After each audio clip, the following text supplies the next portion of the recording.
Well, it's great. Komets always win their last home game. You guys know that. So it's only happened, I think, one year where we didn't. But it was a fun game. I mean, Kalamazoo showed up and played hard. And yeah, Martin wasn't in goal, but I thought the other kid did a great job for them, and he got a chance to play. And Desi was great for us. And Beauregard, as he has done all year, I think it was his 11th and 12th goal against Kalamazoo this year. So he just is one of those kids that just lights it up against these guys. And he was sick with the flu, and we weren't sure if he was going to play, and he ends up being the star of the game. It's weird, this ending this early, isn't it? Well, it's a feeling I don't want to forget. I want to remember this feeling of being out of the playoffs and being done the end of March. We're usually not done till the middle of May or into May. So, this is different for us, and it's something I want to remember because I never want it to happen again. What was it like talking about it? Did you talk about it briefly in the room before you? Well, I think Colin. I gave Colin an opportunity to be a head coach for a day.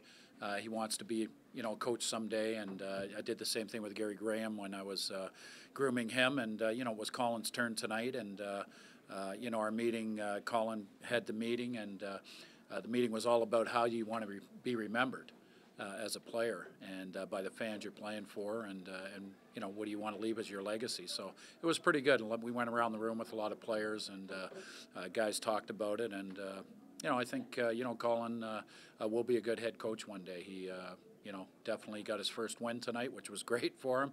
And I was the assistant and played the assistant's role, and it was fun for Colin to get that opportunity, and he got a win with it.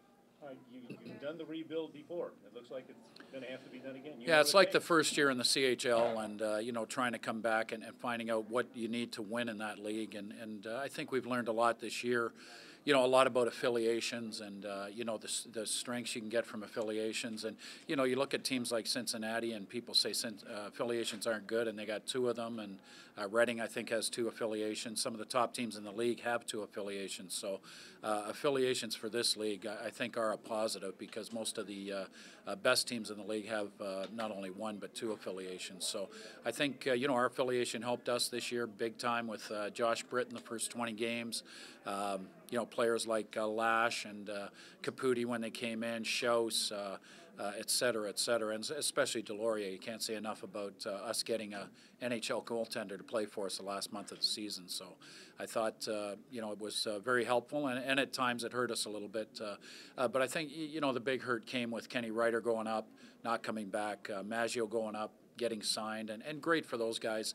I wish them all the best. That's why we're here, is to push them through, but it certainly did hurt our hockey team. It was difficult to replace players like Maggio and Ryder and Colin Chalk. I mean, 20 points in 22 games I think he had when he went out, and never really came back to be the player he was. And we missed 60, 70 points from Colin, and that means 60, maybe 70 goals he is responsible for that would have helped us offensively. So there's a lot of excuses you can bring up, but other teams have injury problems too, and call-up problems, and I think depth is a big thing in this league. You've got to be deep, and you got to keep your depth because when you lose 4 or 5 guys, you have to be able to continue on and continue winning.